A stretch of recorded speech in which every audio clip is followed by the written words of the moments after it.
and today there were some cozy game announcements for the Nintendo Switch, and I wanted to make this video to kind of showcase some of my favorites from the presentation this morning. I probably should have started with that. This morning was the Nindies presentation for Nintendo, and these presentations basically show off games that normally wouldn't get a spotlight, and because of recent trends and things like that, the cozy game market is booming right now, man. If you're a cozy gamer, if you like those farm sims, those snuggle up games, you're in luck. Now, I will say before I go into these games, I just kind of wanted to put this out there. I feel like we are pretty hard on these Nindies presentations. A lot of people have their expectations like way too high. Normally that's me, but I don't know. These presentations kind of showcase some smaller studios and kind of give them their light, if you will. So I don't know, when I watch one of these presentations, I'm basically looking for like 2 or 3 games I'm interested in. If I hit that number, I feel like it was a decent direct, right? But anyway, I picked some of my favorites that I wanted to showcase to you, and yeah, let's just get started. All right, so the first game, and this will be all in release order, is probably the biggest announcement of the day if you're a cozy fan, and that is My Time at Sandrock, which is slated for summer. Kind of a bummer that we don't have an exact date, because summer could go all the way till September, so we don't really know when this game is coming out. But My Time at Sandrock has been out for about a year now on PC, and it has gotten some pretty positive reviews. I have not checked it out myself, but from the gameplay and some reviews that I've seen, it definitely holds up. Now, you might know the first game, My Time at Portia, which is available on the Switch. And yeah, if you ever played that game, which I have, man, I'm kind of worried about this one. My Time at Portia did not run the best on the Switch, and this game seems to have a little bit more to it, seems to be more involved, so I would definitely wait to see first impressions and reviews at My Time at Sandrock. But I don't want to downplay how big of an announcement this is. If you are into the Story of Seasons, Harvest Moon type games, this could be a game for you. You play in this very unique desert setting. You play as like a mechanic trying to repair your town that's in like financial turmoil. It's pretty cool. There's actually a lot involved. There's a lot of crafting. There's some mini games. There's actually some pretty in-depth combat too. And I know not everyone's a fan of combat in their cozy games, but I think this game does it pretty well. It is certainly the biggest, most ambitious game probably on this entire list. And the fact that it's coming out in summer is a huge win for Switch gamers.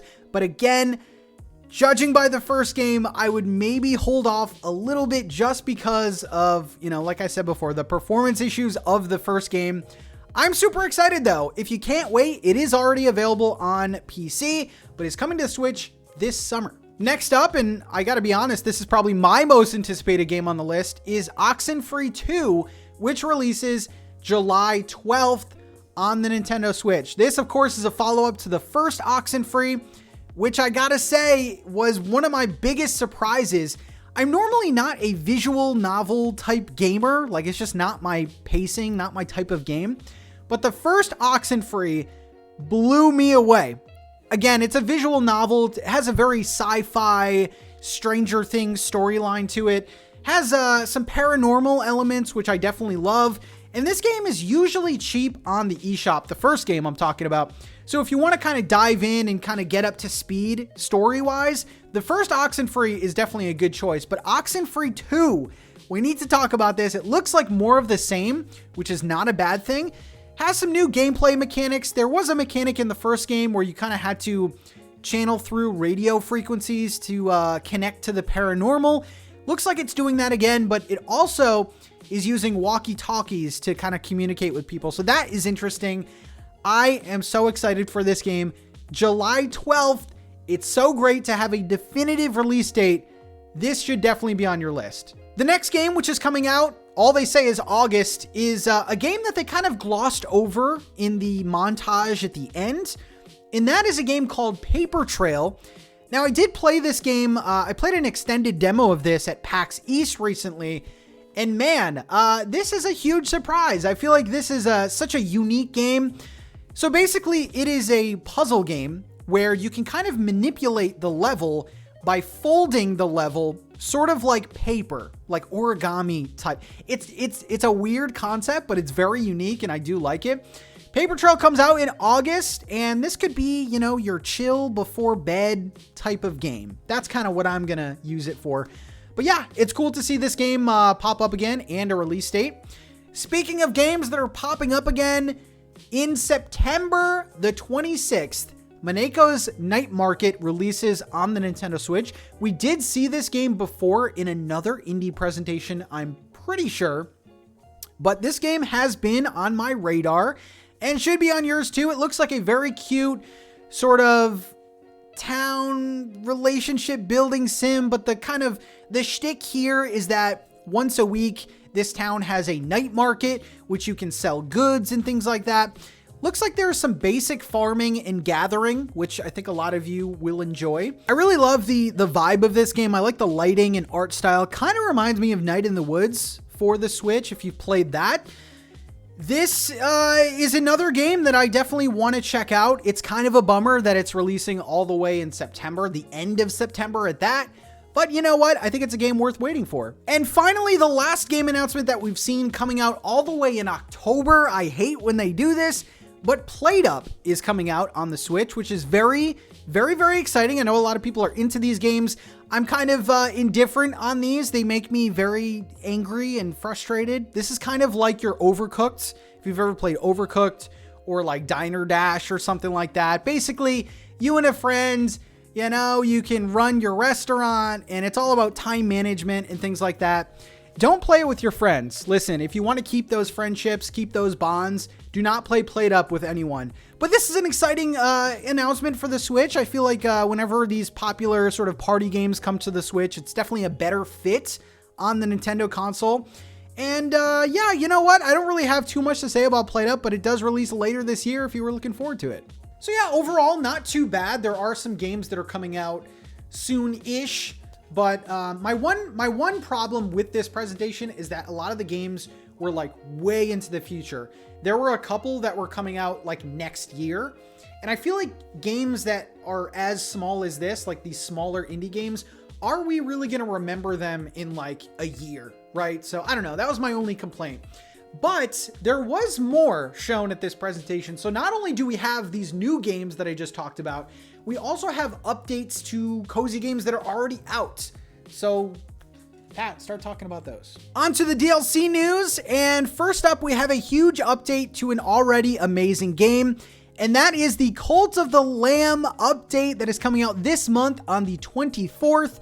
And man, I love me some Cult of the Lamb. I love the aesthetics. I love how cute this game is. I love how challenging it is. And it's getting better because later this month, we are getting a huge update that adds in pretty much everything. So we have a photo mode. You can take photos of your followers, add in stickers and things like that.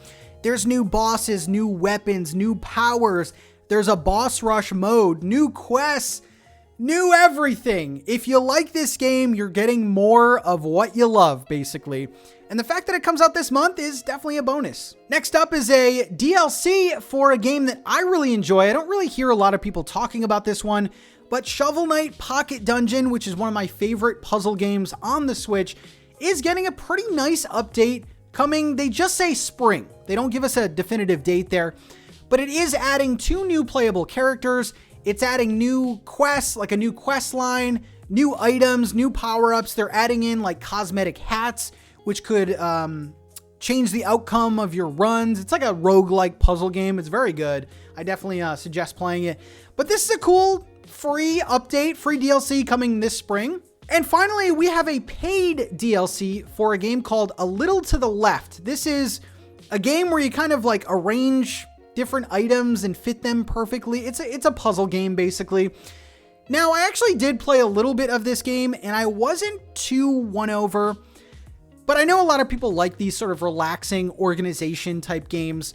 It is, like I said, getting a paid DLC, which I think is kind of weird because Cult of the Lamb and Shovel Knight Pocket Dungeon are both getting free updates or free DLC. And this one kind of stood out like, wait a second, why are we paying for this? But anyway, if you love this game, you're getting new content in June. I'm actually not sure what it adds. I think it adds new puzzles and things like that. So pretty exciting news nonetheless. So there you go. Those are some games that are coming out that were announced today, and some updates and DLC to games that have already been out. Let me know your favorites in the comment section below. If you have any questions on any of these games, I will try my best to answer. But you know what? It's always nice seeing new games for the Nintendo Switch. I know this console is super successful and there are games coming out every single day, but I like these presentations. They're not like Nintendo Direct level. You're not going to get a crazy Zelda announcement at the end or anything, but I don't know. I feel like if one of these games resonates with you, it's a good day. So let me know in the comments your favorite cozy game shown. Maybe I missed a game. Did I miss a game? There was some other games that I really like. Blasphemous 2, I didn't want to include on this list because it's like a gory sort of action game. But anyway, thank you guys for watching this video. I will see you in the next one. Peace out, everyone.